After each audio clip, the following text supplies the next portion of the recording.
Hi everyone, welcome to Dhanya kitchen. ఈరోజు వీడియోలో తోటకూర వడలు ఎలా ప్రిపేర్ చేసుకోవాలో చూపిస్తాను. టేస్ట్ చాలా బాగుంటాయి, చాలా క్రిస్పీగా. ప్రిపేర్ చేసుకోవడం కూడా చాలా ఈజీ. ఒకసారి మీరు కూడా ట్రై చేయండి, సూపర్ టేస్టీగా ఉంటాయి. ఎలా ప్రిపేర్ చేసుకోవాలో చూపిస్తాను.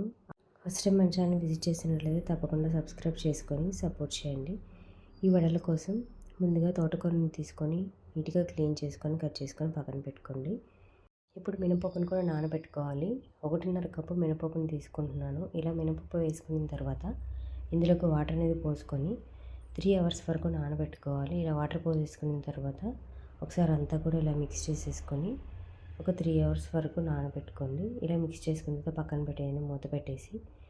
ఒక 3 అవర్స్ తర్వాత మూత తీసి వాటర్ అంతా కూడా వంపేసుకొని నీట్గా క్లీన్ చేసేసుకొని ఇదంతా కూడా మిక్సీ జార్లో వేసుకొని మిక్సీ పట్టుకోవాలి. ఇలా మినపప్పు మిక్సీ జార్లో వేసుకున్న తర్వాత జీలకర్ర, అల్లం ముక్కలు, కల్లుప్పు వేసేసి బాగా మిక్సీ పట్టుకోవాలి. ఇలా మెత్తగా మిక్సీ పట్టుకున్న తర్వాత కొద్దిగా వాటర్ అనేది పోసుకొని ఇంకొకసారి బాగా మెత్తగా మిక్సీ పట్టుకోండి.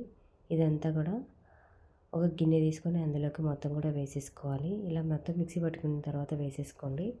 ఇప్పుడు ఇందులోకి నీట్గా కట్ చేసుకున్న ఆకుకూరను కూడా ఇందులోకి వేసేసుకొని మొత్తం అంతా కూడా బాగా మిక్స్ చేసుకోవాలి. లాన్గా కట్ చేసుకున్న ఆనియన్ పీసెస్, పచ్చిమిర్చి పీసెస్ అంతా కూడా ఇందులోకి వేసేసుకొని చేత్తో అంతా కూడా బాగా మిక్స్ అయ్యేటట్టు నేను చూపిస్తున్నట్లు మొత్తం అంతా కూడా పిండిలో కలిసేటట్టు మొత్తం బాగా మిక్స్ చేసుకోండి.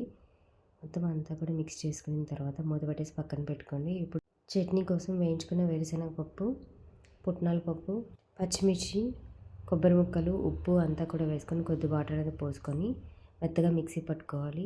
ఇలా మెత్తగా మిక్సీ పట్టుకున్న తర్వాత ఒక బౌల్ తీసుకొని ఇదంతా కూడా ఈ బౌల్లోకి వేసేసుకొని పోపు పెట్టేసుకొని చట్నీ అనేది ప్రిపేర్ చేసుకొని పక్కన పెట్టేసుకోవడమే. ప్రిపేర్ చేసుకున్న వడపప్పుని తీసుకొని అంతా కూడా వడలు వేసేసుకోవడమే. ఇప్పుడు మూత తీసేసి పప్పుని అంతా కూడా బాగా మిక్స్ చేసుకుంటూ కొద్దిగా పిండిని తీసుకుంటూ వడలు అనేది ప్రిపేర్ చేసుకుంటూ ఆయిల్లోకి వేసుకోవడమే. ఆయిల్ బాగా హీట్ అయిన తర్వాత నేను చూపిస్తున్నట్లు వడలన్నీ కూడా ఒకదాని తర్వాత ఒకటి ప్రిపేర్ చేసుకొని ఆయిల్లోకి వేసుకోవాలి. ఒకవైపు ఫ్రై అయిన తర్వాత ఇంకొక వైపుకు మూవ్ చేసుకుంటూ వడలన్నీ కూడా ప్రిపేర్ చేసుకోవడమే. ఈ వడలు అనేది టేస్ట్ చాలా బాగుంటాయి. మీరు కూడా ట్రై చేయండి ఫ్రెండ్స్. ఫస్ట్ టైం మన ఛానల్ విజిట్ చేసినట్లయితే తప్పకుండా సబ్స్క్రైబ్ చేసుకోండి. ఇలా రెండు వైపులు ఫ్రై అయిన తర్వాత తీసుకొని ప్లేట్లోకి వేసేసుకోవడమే. సూపర్ టేస్టీగా ఉంటాయి. ప్రిపేర్ చేసుకోవడం కూడా చాలా ఈజీ. ఈ వీడియో మీకు ఎలా అనిపించిందో కమెంట్ చేయండి. మీరు కూడా ట్రై చేయండి. మీకు ఎలా కుదిరిందో కమెంట్ చేయండి ఫ్రెండ్స్.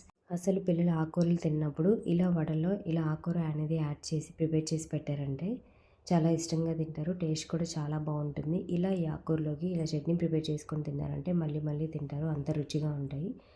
వడలు అనేది చాలా క్రిస్పీగా సూపర్ టేస్టీగా ఉంటాయి. ఒకసారి బ్రేక్ చేసి మీకు చూపిస్తాను చూడండి. ఈ వీడియో మీకు నచ్చినట్లయితే ఒక చిన్న లైక్ చేసి సపోర్ట్ చేయండి. Thank you for watching.